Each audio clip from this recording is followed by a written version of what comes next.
அனைவருக்கும் வணக்கம். நான் உங்கள் 5ஆம் தலைமுறை ஜோதிடர் ராம்குமார் ராஜேந்திரன்.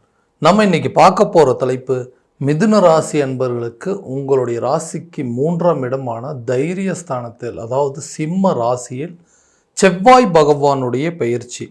இதுவரை 2ஆம் இடமான கடக ராசியில் நீச்சம் பெற்றிருந்த செவ்வாய் பகவான் உங்களுடைய ராசிக்கு 3ஆம் இடத்திற்கு ஜூன் மாதம் 7ஆம் தேதி முதல் ஜூலை மாதம் 28ஆம் தேதி வரை சஞ்சாரம் செய்ய போகிறாருங்க. ஸோ இந்த நிகழ்வு காலகட்டங்கள், அதாவது இந்த செவ்வாய் பகவான் உங்களுடைய ராசிக்கு 11 மற்றும் 6ஆம் இடத்திற்கான அதிபதி. ஒருவருக்கு மனோதைரியத்தையும் உறுதியையும் தன்னம்பிக்கை மற்றும் வலிமையை கொடுக்கக்கூடிய கிரகம் இந்த செவ்வாய் பகவான்.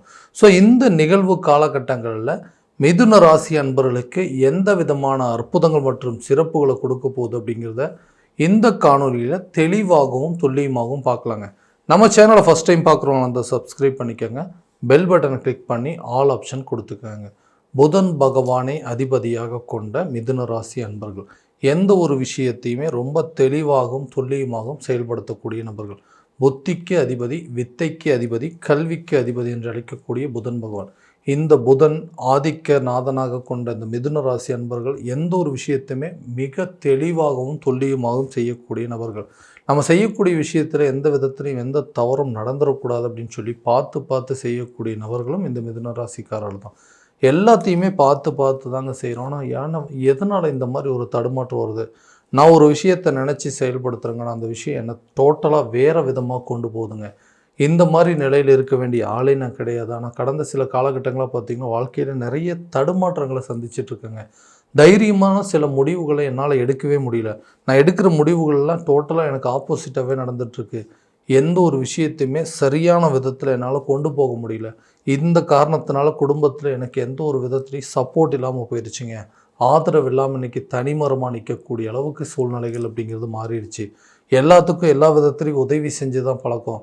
ஆனால் யாருக்கு எந்த அளவும் நான் ஒரு சின்ன துரோகம் கூட செஞ்சது இல்லைங்க. ஆனால் எனக்கு யாரும் உதவி பண்ணலைனாலும் பரவாயில்லைங்க, எந்த துரோகத்தையும் செய்யாமல் இருந்தால் போதும். யாரை நம்பணும்னோ அவங்களே நம்மளுக்கு துரோகம் பண்ணக்கூடிய ஒரு நிலை. இந்த வாழ்க்கையாவது நமக்கு நல்லபடியாக இருக்கும் அப்படின்னு சொல்லி எதிர்பார்த்து போன இடத்துலையும் மிகப்பெரிய ஒரு ஏமாற்றங்களை மட்டுமே சந்திச்சிட்ருக்காங்க.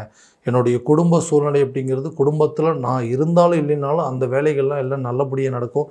நான் இருக்கிறது ஒன்று இல்லாதது ஒன்று அப்படிங்கிற அளவுக்கு சொல்லக்கூடிய நிலைகள் வந்துருச்சு. எந்த ஒரு விஷயத்தை பண்ணாலும் அதில் தேவையில்லாத தடைகள், தொழிலில் பெரிய முடக்கங்கள்ங்க, அதே நேரத்தில் பெரிய நஷ்டம். ஒரு தொழிலை கரெக்டான விதத்தில் பண்ண முடியல, இது வரைக்கும் செஞ்சிட்டு இருந்ததை விட்டுட்டு வெளியே வரக்கூடிய ஒரு நிலை. வேலையே செய்யலைனாலும் பரவாயில்ல, நீங்கள் அமைதியாக இருந்தால் போதும் அப்படிங்கிற அளவுக்கு சில பேர் சொல்லி நம்மளுடைய வாழ்க்கையில் நமக்கு இருக்கக்கூடிய திறமைகள் அப்படிங்கிறத வெளியே காட்ட முடியாத நிலை வந்துருச்சு. இந்த நிலை எப்போ தான் மாறும்னு யோசிச்சுட்டு இருக்கக்கூடிய நபர்களுக்கு சில காரியங்களை தைரியமாக செய்யக்கூடிய ஒரு காலகட்டம் அப்படின்னு சொன்னால் இந்த செவ்வாய் பகவானுடைய பயிற்சி காலகட்டங்களில். இது வரைக்கும் தொழிலில் வந்த முடக்கங்கள் அப்படிங்கிறது உங்களை விட்டு விலக போகுதுங்க.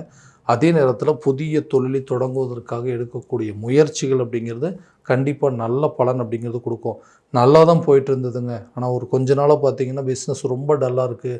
என்னால் இதை நடத்த முடியுமா, இல்லை இதை விட்டுட்டு வேறு ஏதாவது ஒரு பிஸ்னஸ் பண்ணலாமா அப்படிங்கிற அளவுக்கு சில யோசனைகள் வந்துச்சு.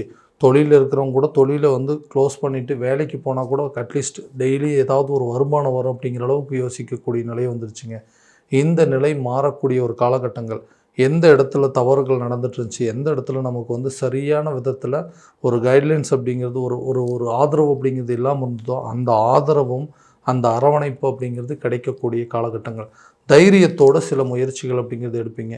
பார்த்துடலாங்க, இது வரைக்கும் ஆன நஷ்டம் இனிமேல் ஆகாது, இதை எப்படியாவது ஒரு விதத்தில் சரி பண்ணணும் அப்படிங்கிற எடுக்கக்கூடிய முயற்சிகள் கூட கண்டிப்பாக ஒரு நல்ல வெற்றி அப்படிங்கிறது கிடைக்கும். வேலை அப்படிங்கிறது ஒன்று இல்லாமல் இருக்குங்க. வேலைக்கு தேடி நிறைய விஷயங்கள் அலைச்சலாகி இதுக்கு மேலே வேலை தேட வேண்டாம், சரி வேலை அதாவது படித்த படிப்புக்கு தகுந்த வேலை அப்படிங்கிறது எனக்கு கிடைக்கல. நிறைய இன்டர்வியூஸ் எல்லாம் அட்டன் பண்ணிட்டேங்க, ஆனால் என்னுடைய திறமைக்கு தகுந்த மாதிரி ஒரு வேலை அப்படிங்கிறது கிடைக்கல. பார்த்துட்டு இருந்த வேலையும் விட்டுட்டு வர மாதிரி சில சூழ்நிலைகள் வந்துருச்சு. ஸோ புதுசாக ஏதாவது வேலை கிடைக்குமா, மறுபடியும் பழையபடி நான் என்னோடய வேலையில் ஆதிக்கம் செலுத்த முடியுமான்னு யோசிச்சிங்கன்னா கண்டிப்பாக புதிய வேலை கிடைப்பதற்கான சூழல் அப்படிங்கிறது ஏற்படுங்க. வேலை தேடிட்டு இருக்கிறவங்களுக்கு புதுசாக வேலை கிடைக்கும். ஒரு வேலையில் இருக்கிறவங்களுக்கு அடிஷ்னலாக வேறு ஒரு வேலைக்காக அப்ளை பண்ணியிருந்தீங்கன்னா கூட அது இந்த காலகட்டங்களில் உங்களுக்கு நிச்சயமாக கை கொடுக்குங்க. சம்பள உயர்வுகள் அப்படிங்கிறது கண்டிப்பாக ஏற்படக்கூடிய ஒரு காலகட்டமாக இருக்க போகுது. திருமணம் அப்படிங்கிற ஒரு யோகம். ஸோ திருமணம் அப்படிங்கிறதே மிகப்பெரிய தடையாக இருக்குது. வீட்டில் ஒரு சுபகாரியம் நடந்தால் போதுமே, இது வரைக்கும் வந்து பட்ட கஷ்டங்களுக்கு ஒரு பலன் அப்படிங்கிறது இருக்கும். ஏன்னா நிறைய அலைன்ஸ் பார்த்தாச்சுங்க, நிறைய இடத்துல பெண் பார்த்தாச்சு, மாப்பிள்ளையும் பார்த்தாச்சு. ஆனால் எல்லாமே செட் ஆகிற மாதிரி இருக்குது. ஆனால் கடைசி வரைக்கும் கொண்டு போக முடியலைங்க. திருமணம் வரைக்கும் கொண்டு போக முடியாத ஒரு நிலை இருக்குது. எல்லாம் ப்ராப்பராக போயிட்டுருக்குங்க. ரெண்டு பக்கமும் ஓகேன்னு சொல்லிட்டாங்க. ஆனால் திருமணம் சம்மந்தப்பட்ட நேரங்காலங்கள் வரும்போது ஏதாவது ஒரு விதத்தில் தடைகள் அப்படிங்கிறது வந்துடுதுங்க. அதே நேரத்தில் ஆல்ரெடி திருமணம் ஆயிடுச்சு, அந்த திருமணம் அப்படிங்கிறது டிவோர்ஸ் லெவலில் போயிடுச்சுங்க. ஸோ புதுசாக அடுத்தது மறுமணம் சம்மந்தப்பட்ட அமைப்புகள் அப்படிங்கிறது இருக்குமா அப்படின்னு யோசிச்சுட்டு இருக்கிறவங்க கூட இந்த காலகட்டங்களில் அதற்குண்டான முயற்சிகள் கூட நல்ல பலன் அப்படிங்கிறது கொடுக்குங்க. கணவன் மனைவிக்கிடையே இருக்கக்கூடிய பிரிவினைகளும் ஒன்று சேரக்கூடிய ஒரு காலகட்டங்கள். ஸோ எல்லாமே நல்லபடியாக தான் போயிட்டு இருந்ததுங்க. ஒரு மன வாழ்க்கை அப்படிங்கிறது கரெக்டான விதத்தில் அமைஞ்சது. அந்த வாழ்க்கையும் நல்லா போயிட்டு இருந்தது. திடீர்னு என்ன நடந்ததுன்னே தெரியல. சம்மந்தமே இல்லாமல் 2 பேரும் பிரிகிற மாதிரி ஒரு சூழல் அப்படிங்கிறது வந்துருச்சு. சில பேர் நிறைய பேர்த்துக்கு தன்னுடைய வாழ்க்கை அப்படிங்கிறது இழப்புகள் அப்படிங்கிறது ஏற்பட்டுருச்சுங்க. ஸோ இந்த இழப்புகள்லேருந்து மீண்டு வந்து மறுபடியும் தனக்கு பிடிச்ச மாதிரி ஒரு வாழ்க்கையை அமைச்சிக்கணும்னு சொல்லி 2வது திருமணம் சம்மந்தப்பட்டது, 2வது மன வாழ்க்கை சம்மந்தப்பட்ட முயற்சிகள் கூட எடுத்தோம். அதுவுமே நான் நினச்ச மாதிரி இல்லைங்க. அதுலேயும் தேவையில்லாத சில சண்டை சச்சரவுகள் வந்து பிரிந்து வாழக்கூடிய அளவுக்கு சூழ்நிலைகள் இருக்குது. ஸோ முதல்ல அமைஞ்ச வாழ்க்கையும் சரியில்லை, 2வதாக நானாக அமைச்சிக்கிட்ட வாழ்க்கையும் சரியில்லை. இதே நிலையில் போயிட்டு இருந்ததுன்னா எனக்குன்னு ஒரு ஆதரவு அப்படிங்கிறது இல்லைங்க. யாராவது தோள் கொடுக்கறதுக்கு ஒரு நல்ல ஒரு சம்பந்தம், அதாவது ஒரு கணவன் மனைவிக்கிடையே இருக்கக்கூடிய கருத்து வேறுபாடுகள்லாம் தீர்ந்து நிம்மதியாக மற்றவங்க மாதிரி ஒன்று சேர்ந்து வாழ முடியாத ஒரு நிலையில் இருக்கிறேன்.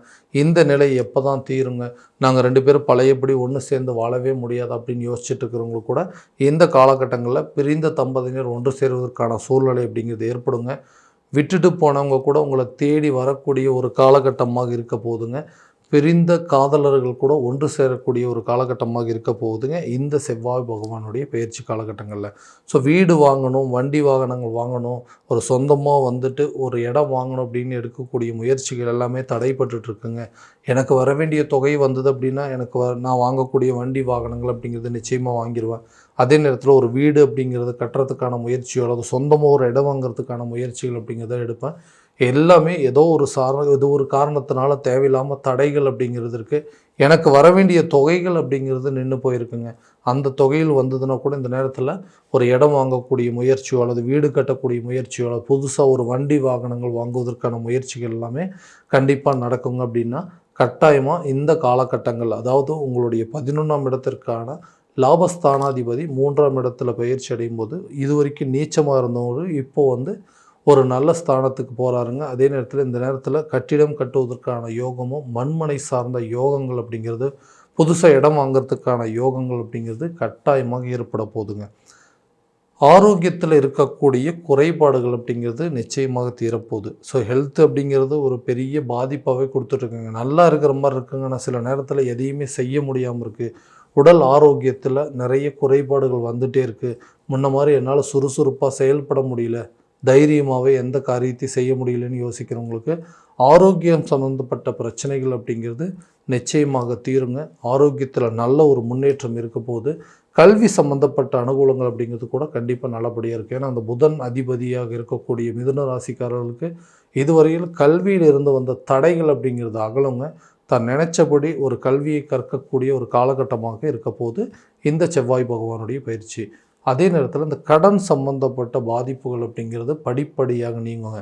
அந்த கடனை அடைப்பதற்காக எடுக்கக்கூடிய முயற்சிகள் நிச்சயமாக இந்த காலகட்டங்களில் கண்டிப்பாக ஒரு நல்ல பலன் அப்படிங்கிறது கொடுக்கும். யாருக்காகவும், அதாவது தனக்காக கடன் வாங்கியிருந்து அதுக்கு வட்டி கட்டினா பரவாயில்ல, யாருக்கோ ஒருத்தருக்கு உதவி செய்ய போய் இன்றைக்கி அந்த கடனில் மாட்டிக்கிட்டு அந்த கடனுக்கு உண்டான வட்டியை கூட நான் தான் கட்டிகிட்ருக்கேன். இந்த நிலையெல்லாம் மாறாதுங்களா? இந்த கடனால் என்னுடைய குடும்பமே சிதைஞ்சு போயிடுச்சுங்க. யாருமே என்னை நம்பவே இல்லை. இந்த கடனால் தான் இன்றைக்கி நீங்கள் இத்தனை பேர்த்தையும் இழந்துட்டுருக்கீங்கன்னு ஒவ்வொருத்தரும் சொல்லும் போது இந்த கடனை எப்படியாவது அடைக்கணும் அப்படிங்கிற எடுக்கக்கூடிய முயற்சிகள் கண்டிப்பாக இந்த காலகட்டங்களில் ஒரு நல்ல பலன் அப்படிங்கிறது கொடுக்குங்க. யாரெல்லாம் உங்களை ஏமாத்தினாங்களோ அவங்களே உங்களை பற்றி புரிஞ்சுக்கிட்டு உங்களை நெருங்கி வரக்கூடிய ஒரு காலகட்டமாக இருக்க போதுங்க இந்த செவ்வாய் பகவானுடைய பயிற்சி காலகட்டங்களில். இது வரைக்கும் நம்ம பார்த்தது எல்லாமே கோச்சார ரீதியான பலன்கள் மட்டும்தான். இந்த பலன்கள் அனைத்து உங்களுக்கு நடக்குமா அப்படின்னா உங்களுடைய சுய ஜாதகத்தை முழுமையான விதத்தில் தெரிஞ்சுக்கிட்டு அதற்குண்டானபடி முயற்சிகள் எடுத்திங்கன்னா கண்டிப்பாக ஒரு நல்ல பலன் அப்படிங்கிறது கொடுக்குங்க. ஸோ உங்களுடைய ஜாதகத்தை எங்கிட்ட பார்க்கணும் அப்படின்னு விருப்பப்பட்டீங்கன்னா கீழே தெரிகிற நம்பருக்கு காண்டாக்ட் பண்ணி அப்பாயின்மெண்ட் ஃபிக்ஸ் பண்ணிக்கோங்க. அப்படி இல்லையா ஜாதகத்தை வாட்ஸ்அப் மூலமாக அனுப்பிச்சி வச்சிங்க அப்படின்னா தெளிவாக கணிச்சு துல்லியமான பலன்கள் அப்படிங்கிறது உங்களுக்கு தெரியப்படுத்தப்படுங்க. மீண்டும் அடுத்த காணொளியில் உங்களை சந்திக்கும் வரை உங்களிடமிருந்து விடைபெறுவது உங்கள் ராம்குமார் ராஜேந்திரன். நன்றி.